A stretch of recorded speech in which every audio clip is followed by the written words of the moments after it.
Hello and welcome to the We're Not Experts History Podcast. I don't know why I say welcome. I can't imagine anyone listens to it apart from you when you're listening back through it. My name's James, as usual, and with me, as usual, is Sarah, as usual. Hello, Sarah, as usual. Hello, James, as usual. And can I just say, people do actually listen to the podcast according to my stats, and those stats, that's not just me listening, because I listen to the file before I upload it, and then I don't listen to it again once it's uploaded. So people are listening. It might just be the one person, but come on over. Yeah, what's that lie that saying about lies and statistics? Sorry, no, honestly, I'm not even lying. I will screenshot the stats and send them to you, because we do have listeners.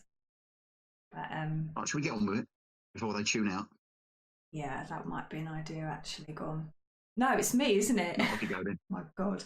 Okay, so today I'm talking about the workhouse.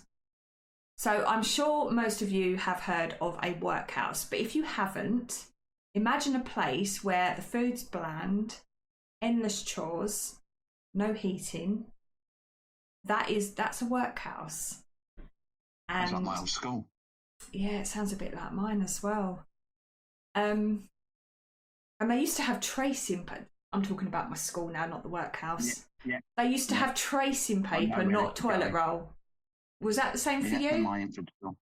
In my infant school, we used to have that, yeah. Yeah, I thought it was just my school, but there you go. Anyway. Aaron. So, the workhouse, not school.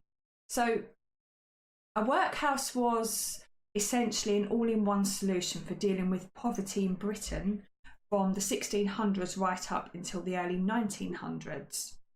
So if you were poor, homeless, unemployed, elderly, sick, or just a bit down on your luck, the government's suggestion was, off you go to the workhouse.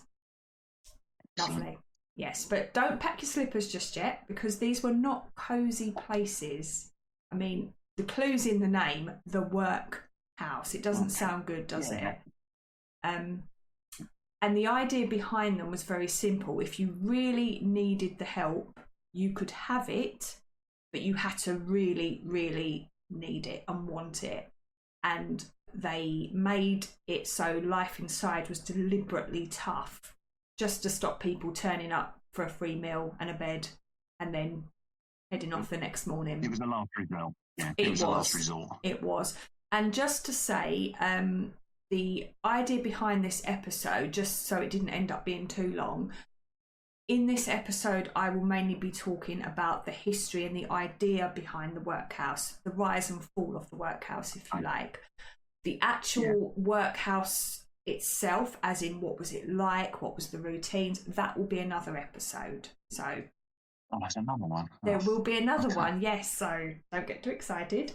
So I'm sure you're thinking, if they were so bad, why did they create them? Well, if we go back to Tudor times, so we're going quite a way back, the rich were starting to get a bit twitchy about all these poor people wandering around asking for help. And the solution to that was to set up poor laws. And this was a kind of system where parishes had a responsibility to look after the poor, but not in a way that encouraged them to be lazy. So by the 1800s, things were getting out of hand and expensive, looking after all these people. And the government introduced a new poor law in 1834, which basically said you can get help, but only in the form of hard beds, hard work, and even harder porridge or gruel. Was it gruel? I'm probably not saying it right. Yeah. But more about that later. We'll come to that. I'm skipping ahead a bit, but in a nutshell, workhouses were created to be the least appealing form of charity possible. So the help was there, but it came with a side order of cold porridge and hard beds and unpleasantness. Yeah. So if we think back to the before 1600, the welfare system, there wasn't one. There was no such thing. So if you think workhouses sound bad, imagine if you were unlucky enough to be poor before the 1600s, when Britain didn't have any sort of formal welfare system, at least not the way we think of it today. I mean, today you've got a job centre, you get universal credit, you've got tax credits. You know, there's help there, isn't there? No welfare system in the 1600s or before the 1600s. So who was helping these guys? Because poor people have always existed. They didn't just spring up after 1600. The main one was the church, monasteries. They gave out food and ale and a place to sleep for the poor and the sick. Kind of like medieval food banks, but with stained glass windows.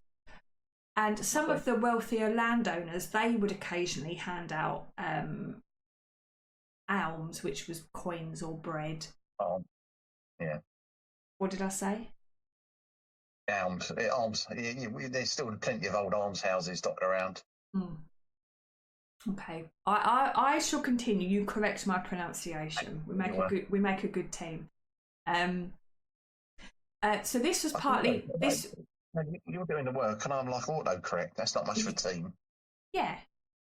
And you do the intro and the outro. It's all right. You can do your topic next time, so you can talk and I can listen. So this was partly from Christian duty, and partly because having starving peasants cluttering up your land, it was bad for business. It didn't look great. Some villages and parishes, they would help locals if they knew them, but there was no national system. So if you were poor and you lived in a kind-hearted village and you were well thought of, you might be okay. If not, good luck. So a bit like today, poor people were expected to find work if they could. And even back as early as the 1300s, the idea of helping someone that could work but wouldn't work was very unpopular. And in fact, after the Black Death in 1348, when workers were in short supply because everyone had died, well, not everyone, but a lot of people had died, about half the population, the government actually made laws to prevent people from demanding higher wages and to force them to work. So, cheerful stuff. And then in the 1530s, good old Henry VIII, he came along. He went on a bit of a monastery smashing spree, also known as the dissolution of the monasteries. That would be the correct term for it. And in doing so, he accidentally did away with the country's main welfare system. So suddenly there are no more kindly monks handing out food. They've all had to go into hiding. And that leads to a lot more beggars on the street. So there's panic. And by the late 1500s, the government realised that leaving the poor just to wander around starving wasn't a good plan. So they quickly started to pass laws to deal with poverty. So it kind of pushed them into action, really. After they did away with the monasteries, they suddenly thought, oh, we have a problem now. So cue the Elizabethan Poor Law. It was officially known as the Poor Relief Act, but it was a nickname, if you like, was the Elizabethan Poor Law. And it took effect from 1601. And essentially, it was the start of a proper welfare system in England. Very early. But a welfare system.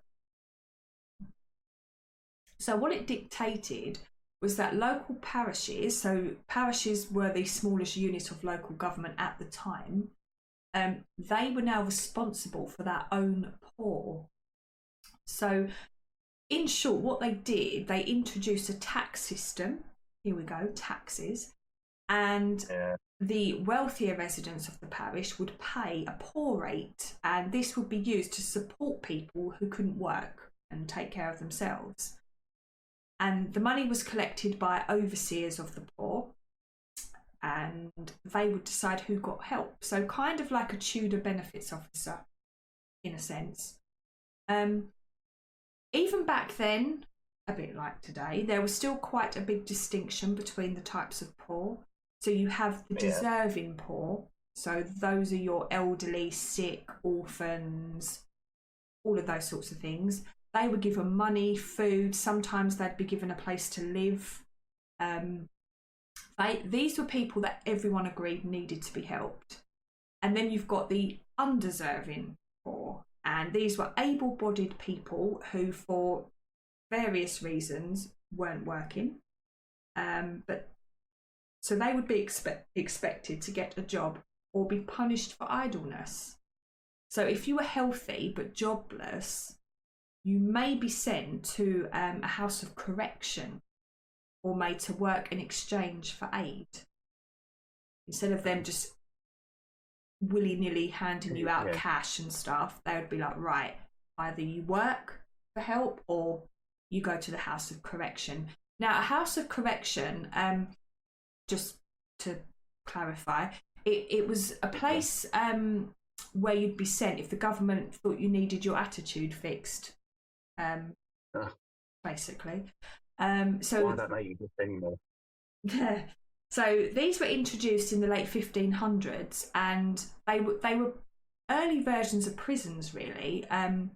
But they weren't really for if you committed like a serious crime. It was more if you were seen as lazy or idle or just up to no good. And you could be sent there for begging without permission, sleeping rough, or just refusing to work. If they felt that you should work and you didn't want to or couldn't or whatever, you could be sent to a house of correction. So the poor law, it wasn't... Sorry? That's what I see. Oh, okay. So it wasn't exactly soft and cuddly, but it was organised, and it meant for the first time every parish had a duty of care.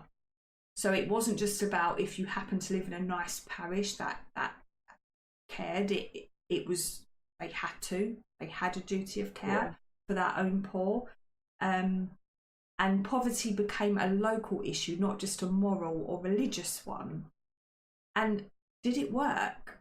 Well, kind of, yes, it kind of did. It did create a structured system that lasted for over 200 years, until the Poor Law Amendment Act came along and chucked up a load of workhouses, but we'll talk about that later. So back to the 1700s, so we're in the 1700s now, sorry. So this law, the Poor Law, was passed in 1601. We're now getting to the 1700s, and life's becoming more complicated. The population's growing. Thank you, Industrial Revolution in the making. And yeah, things are starting to crack a bit under the strain. So up until now, poor relief's been offered in two ways. So you had your outdoor relief, which was help given to people outside of an institution. So things like money, food, clothing, fuel, like coal and stuff. This was cheaper, easier, and the most popular option. They also had indoor relief, which was given inside what was known as a poorhouse. Now, a poorhouse was actually an early form of workhouse. And they did exist in the 1700s, but they were locally run. They were often quite basic, and they could be anything from a converted barn or even an old cottage. They varied massively. They weren't kind of institutionalized like the later Victorian workhouses that we come to know.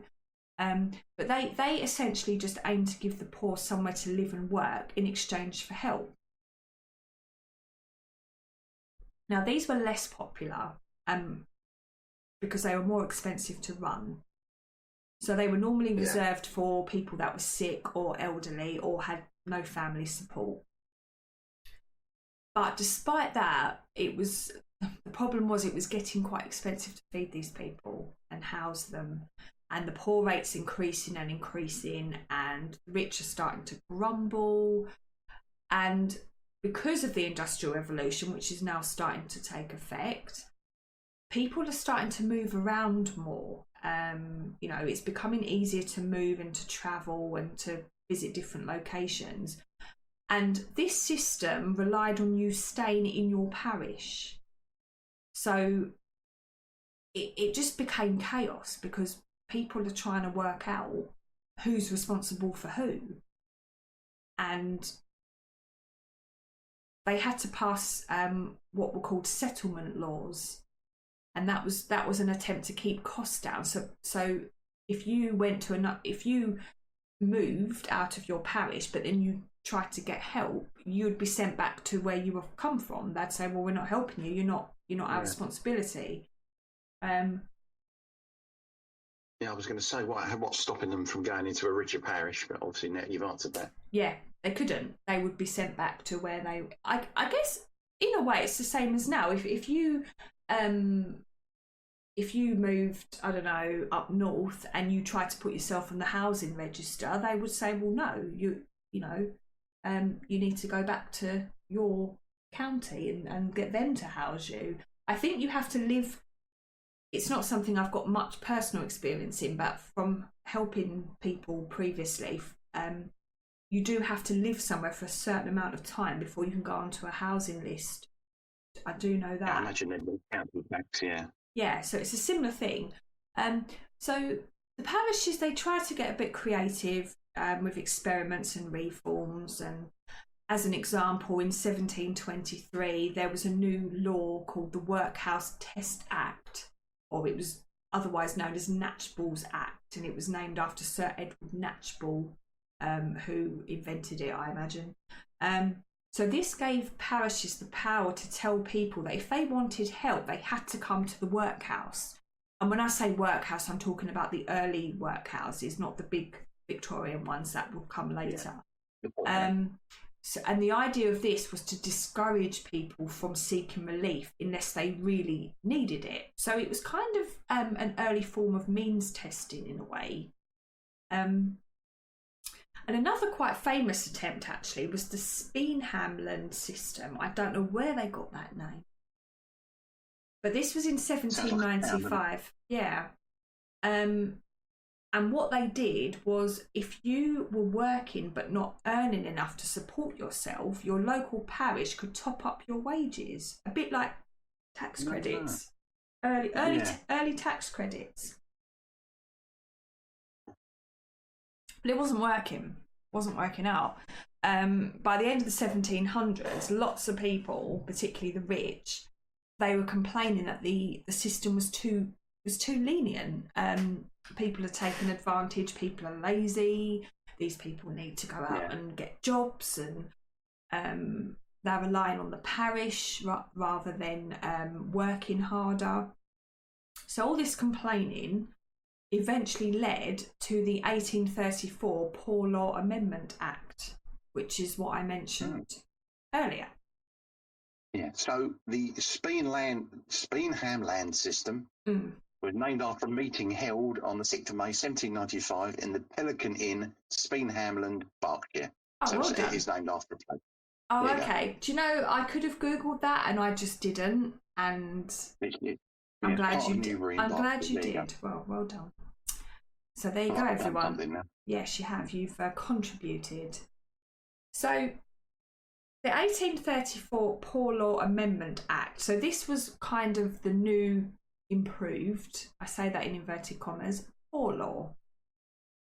So it was, what it was a major overhaul of the way Britain helped its poor. And by helped, what I actually mean by that is make it deliberately unpleasant so people wouldn't ask for help unless they were really desperate. That's basically what happened.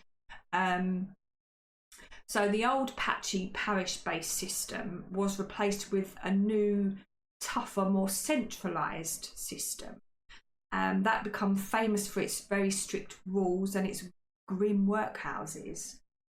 So by the early 1800s, the population's booming because obviously, as we know from previous episodes, if you've tuned in, the Industrial Revolution has happened or is in the process of happening. So population's going crazy. And this messy system that they had in place before, it couldn't keep up. And with all the rich taxpayers moaning, oh, we're not running a charity, government said, okay, we need to tighten things up a bit. So the old parish system was abolished, and instead of each parish running its own system, they were grouped into poor law unions. So each union would have its own central workhouse. They also set up a poor law commission to supervise the system. And outdoor relief was discouraged, so no more handing out money and food and things like that. It was a case of, if you want help, you go to the workhouse, and that is your only option if you're desperate. And workhouses were not a walk in the park. We'll cover that in more detail on the next episode, or I will, and you'll just listen and try not to fall asleep. But they made it deliberately tough and horrible and nasty, so you only went if you were desperate.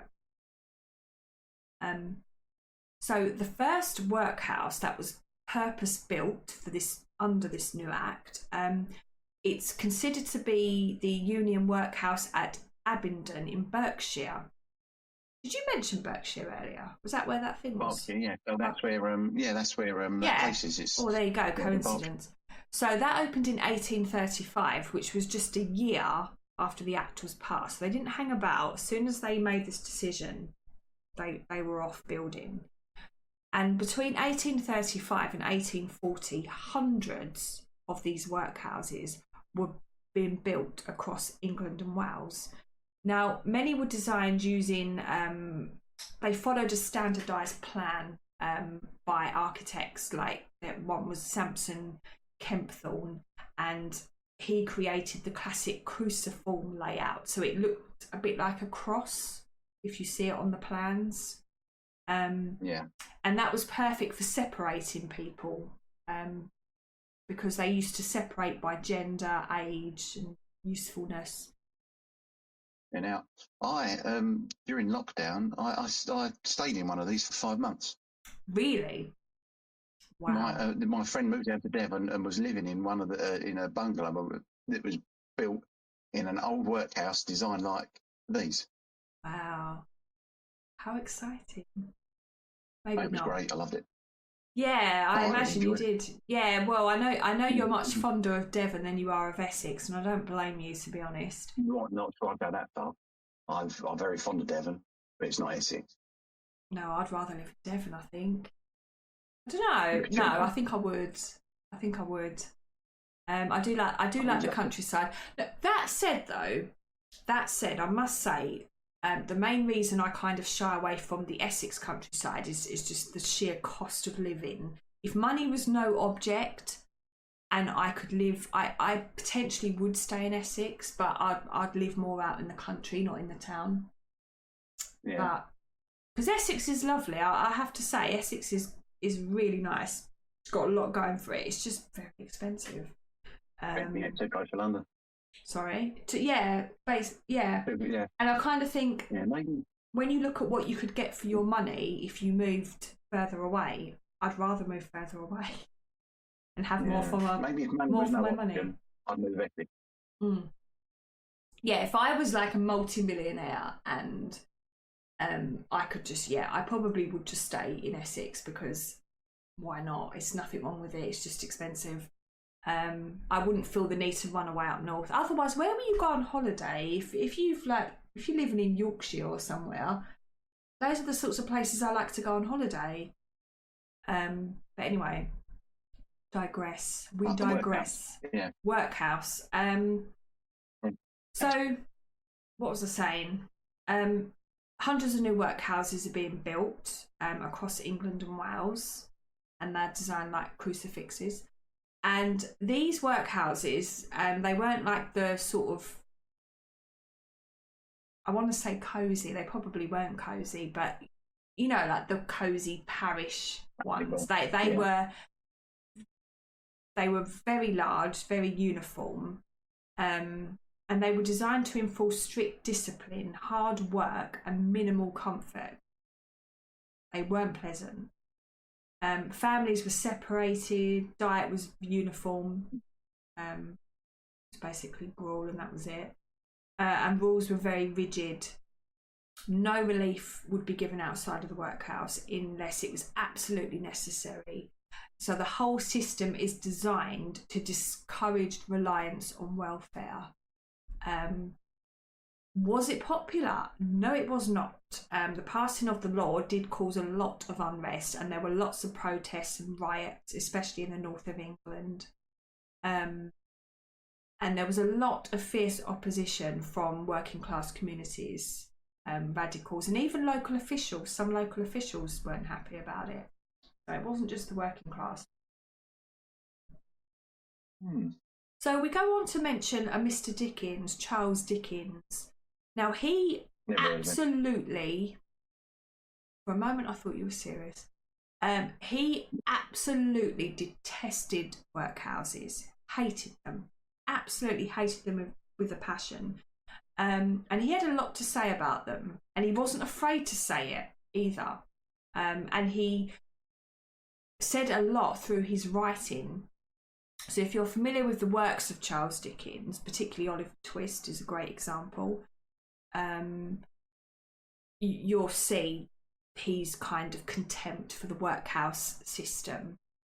Other examples are Bleak House and Hard Times. I mean, I read them years and years ago. I've read a lot of his works actually, but it's so long ago I can't remember exactly.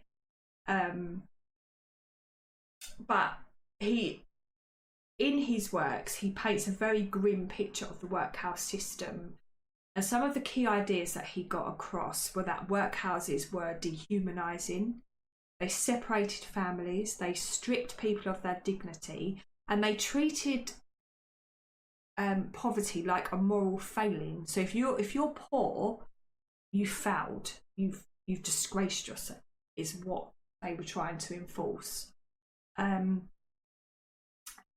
He also felt, or also put across, that the system wasn't designed to help people. It was there to punish. And it was kind of like it was trying to scare people out of asking for help, which, to be honest, he wasn't wrong, because that in a nutshell, that's what the system was there for. It was so people didn't ask for help because it was so awful. And he was especially angry. It's very weird. Sorry? It's very weird. They've obviously gone to a lot of expense to come up with these ideas and then build the buildings just to tell people that they don't want to spend any more money, really. Yeah, it kind of, it doesn't make sense, does it? No. It's like, right, we'll make all this available, but we'll make it so awful that you won't want to use it anyway, so it'll just be a fat waste of money. Yeah, TV, yeah. But like I'll discuss in the next episode, unfortunately, a lot of people did use the workhouses because they had no choice. Another thing that made Charles Dickens very angry was that children really suffered. Some children would be born in the workhouse system, and they would spend, if not their whole life, their whole childhood in the workhouse. I mean, imagine being born and dying in a workhouse environment and you don't know any different. Like, no, through no fault of their own, they're in these awful places. Exactly. And his description of the new poor law was a piece of monstrous inhumanity. That was yeah, pretty much. Why was he so annoyed about it? Well, he did actually have the misfortune. So people think of Charles Dickens, he was a famous author, like he was, he must have been well off. But he did know poverty firsthand. So as a child, his father was sent to a debtor's prison. And a debtor's prison was exactly what it sounds like. It was a prison for people that couldn't pay their debts. Yes, really. You owed money, whether it be rent, unpaid bills, or loan, and you couldn't cough up the funds.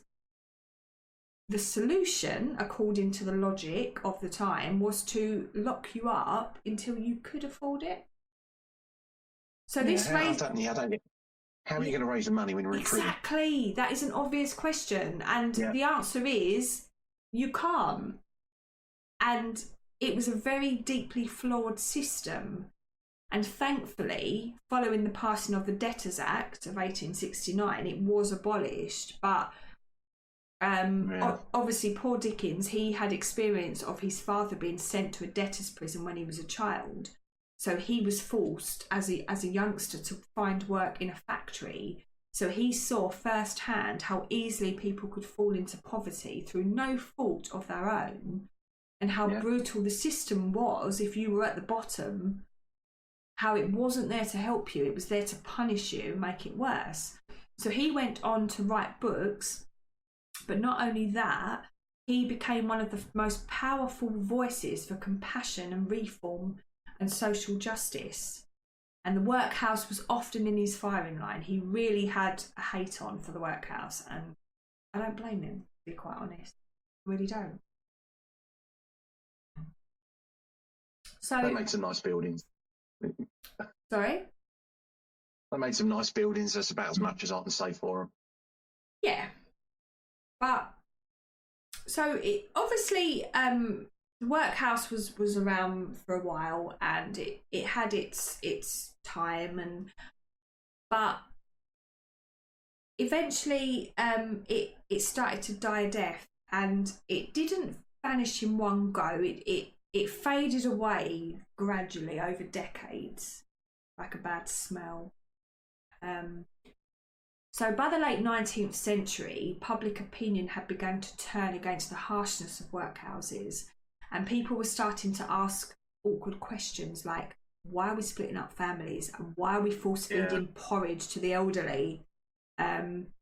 So this led to massive public criticism, and Charles Dickens, as I mentioned, he wasn't ashamed to point the finger, and in print as well. And many others got on board. Campaigners, doctors, religious groups, they started to push for more humane treatment of the poor, particularly children and the elderly. So by the late 1800s and early 1900s, Britain began to introduce new forms of welfare, not just the workhouse, because up until then, the workhouse was your only option, really. If you were poor, you went to the workhouse. And I think I've said that a number of times, but I'm just trying to reiterate how it was that there were no options. If you could not support yourself, you went to the workhouse. That was it. It's like, one poor after, so it's pretty bad. Like, I mean, obviously, if you were lucky, you might have friendly neighbours or family, but if you did not have that support network, the workhouse was your only option. But I'll cover that in more detail next time. But as I said, by the late 1800s, early 1900s, Britain's beginning to introduce new forms of welfare. So in 1906, we get free school meals, which I was actually quite surprised that this has been around for such a long time, because it always seems like quite a modern thing, free school meals. But 1906, the Education Provision of Meals Act allowed local education authorities to provide free school meals to children in primary school, particularly those that were deemed unable to benefit from education due to lack of food. Okay. So, yeah, as early as that. And old age pensions actually came about in 1908. Now, this was a landmark piece of social welfare legislation, and for the first time, those aged over 70 were provided with a state-funded pension. So prior to that, as soon as you stopped working, that was it. And that is why, and I imagine you've probably noticed too, when you look on older census records, and you see, you might see ancestors, older, or even family with. Yeah, but even when you see ancestors in their 70s still working, this was going to come to an end, because after 1908, people could actually claim a pension for the first time, so they could actually stop working when they were 70 and claim a pension. And we might have to just do a little explanation for anyone listening in the future. A pension is something you got when you were too old to work. Yeah, that's basically. So it used to be 70, and by the time we retire, it either won't exist or it will be, you have to be about 120 to actually claim a pension. Like that. Yeah. It's just gone up to 70 in Denmark. I imagine we'll be following. Wow. Yeah, because it did come down. So when it was first introduced, you had to be 70. It did come down. I think at one point it was even 60, and then it went up and up and up. But yeah, is it 70 again now? I lose track. I remember working with a lady, lovely lady, and she must have been sort of mid-60s, and she would always look forward to her retirement, and every time she got to it, they would up it by another year, and she'd be like, "Oh, I've got to wait another year." So I wonder, because I don't think she's 70 yet, so I wonder if she's still waiting. Probably is. Bless her. Yeah, they haven't changed it to 70 yet, but I can see it any moment. Right, yeah, well, hopefully she'll get out of there before they change it again.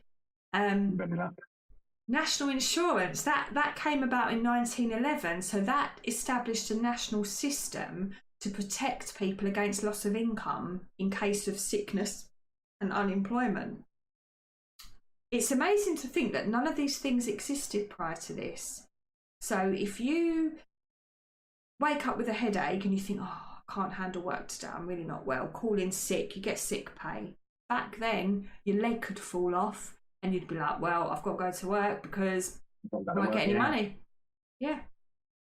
So with these new systems in place, fewer people, thankfully, needed to rely on the workhouse.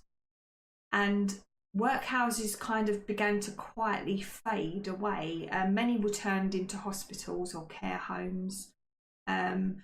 Another thing that's quite important to mention is that often you will see, if you're a family history researcher, sometimes you'll see, particularly around this time period, sort of early 1900s, you might find an ancestor that's died, and you'll find a record of the death, and it will name the place of death as a workhouse, and you think, "Oh God, they were in the workhouse." But it may have been that workhouse may have been a hospital or a care home for the elderly, because the role was starting to change. It's hard sometimes to differentiate between what was what, but anyway, it's quite interesting. Because they didn't make a big announcement. They didn't announce, okay, workhouses are all being closed down and they're all going to be hospitals now, or it was just kind of quietly done. So they would just change. They probably didn't even change the wallpaper or anything. They probably just quietly just became a hospital or whatever. So the function was gradually shifting, and by 1929, the Local Government Act, another act, came along, and that officially ended the Poor Law Union workhouse. Sorry, that officially ended the Poor Law Unions. So workhouses at this point, they still existed. They didn't just go and demolish them all. That would be a complete waste of resources.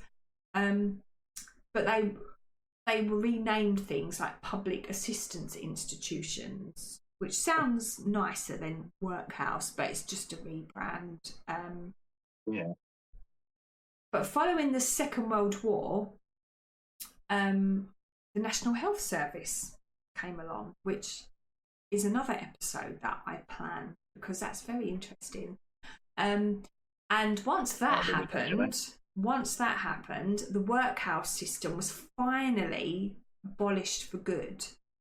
And former workhouse buildings were either demolished, turned into hospitals, officially turned into hospitals and named and functioning as hospitals, or used for social housing.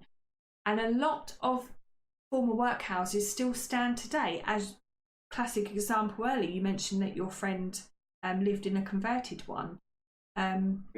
So there are a lot still standing, and they're just cleverly disguised as hospitals or council offices or flats.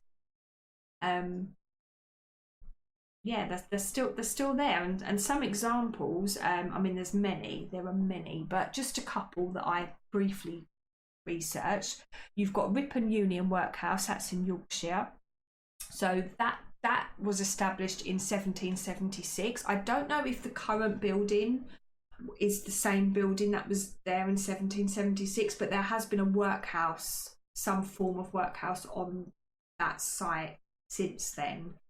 But that's actually a museum, so you can go and visit that if you're so inclined. There's all building. Yes, it is, isn't it? Do you know what they actually were, considering they were such.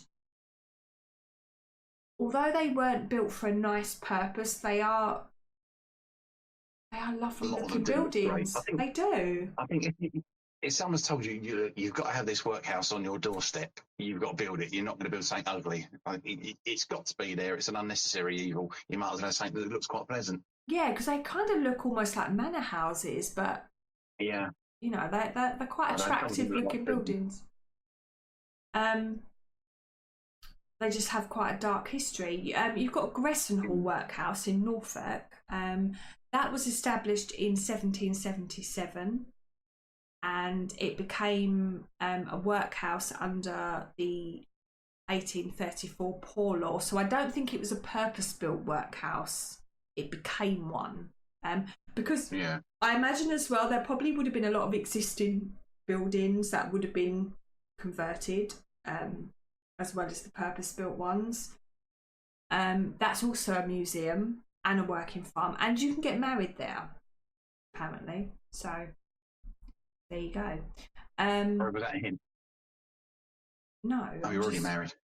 No. Yes, I am, and I would not get married in a workhouse. Definitely not. No. And you've got Southwell Workhouse in Nottinghamshire. Now this one looks like a prison. It does, but apparently it's the best. If you the prison, it does look like a prison, doesn't it? It's probably the best. Well, what they say it's the best preserved workhouse in England, and it was constructed in 1824 by a Reverend John Beecher of Southwell, and it was one of the. Sorry. He built that on his own. That's quite impressive. I know, brick by brick. Yeah, very clever. Do you know what? He'd be great at Minecraft. Probably would be. We probably should get him involved. Yeah, definitely. I'll hit him up. This is one of the first, not the first, but it was one of the first workhouses that became part of the nationwide system. And not forgetting Billericay Workhouse in Essex, here in lovely Essex. So this one was built in about 1839, so a bit later, maybe 1840, and it served as a place of last resort for 25 local parishes, including Basildon. Later it was converted to St Andrew's Hospital, and the hospital closed in 1998, but it was converted into flats. So it is still there, but it's now flat. So it was a workhouse, then it was a hospital, now it's flats. And so if you look at photos of old workhouses, this is one of the more attractive ones as well. Yeah, I've actually pulled a photo up of it, and it is quite a nice looking building. It's a lovely looking building. It is. I love the big sash windows. I love that. Oh, nice. I'd love to live in that. I've walked past it many times. Yeah, I've really got a thing for those The Victorian buildings, I have a thing. Do you know? I don't know if I was a Victorian in a past life, but I really have a thing for Victorian buildings. They just seem familiar to me. It's really odd. Even as a young child, I always kind of felt drawn to them. They just felt very familiar. But that said, do you know? I can't remember which. I think it was when we were talking about the Industrial Revolution. And we were talking about the Victorian terraced houses for the middle. So, and I said, I think that the house I lived in Essex, I checked, it was actually built in 1929, so it wasn't Victorian. She'd been dead for nearly 30 years. Yes.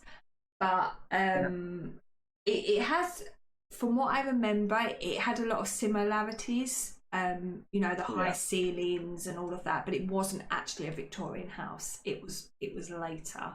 It was practically a 1930s house, which, to be honest, I'd still be all over that. I'd definitely still be all over that. The house I live in now is built in the 70s, and yeah, it just doesn't do anything for me. It's just like a box. But anyway. So yes, I know. Got a new tab. And what makes it worse is that, and you probably know this, the estate that I live on, it was built on what would have been marshland. So the house actually shifts, it moves. So sometimes you can't open a door because it will stick, and another time it will slam because the house will literally shift. Which I don't know if that's any good for the foundations, but that happens. But that's got nothing to do with what we're talking about today. Just talking about my house. Or housing, Yeah. So, but there you go. So that was the rise and fall of the Workhouse. My plan for the next episode is to talk about what they were actually like. What was it like to enter a workhouse and live in a workhouse? So yeah, look forward to that. But that's me for today. That's how they came about, and that's how they ended. So yeah. Any questions? Raise your hands. No? Okay, fine. No, let's move on. Well, thank you for that. Right. I was going to say I look forward to the next one, but I'm not going to lie to you. You're rotten. Do you know what? Next time you do, I'm just going to talk and make rude raspberry noises throughout the whole thing. Just to show my distaste for what you're talking about. Yeah. But anyway. Well, it's a much change from coughing through them. Yes. The cough has well and truly done one, I'm happy to say. But yeah, good. I'll try and get it back just for you. Anyway, thank you for listening. Please remember, we're not experts, really not experts. If you haven't told that, guess that by now. There's something wrong with you. We are two history fans, so we're just waffling about whatever takes our fancy. Can we say we're two historians because it sounds better? Are we historians? No, we're not. We're definitely history fans. I'm not a historian. I want to be a historian. Fine. I think you need qualifications. Do you? All right then. History fans it is.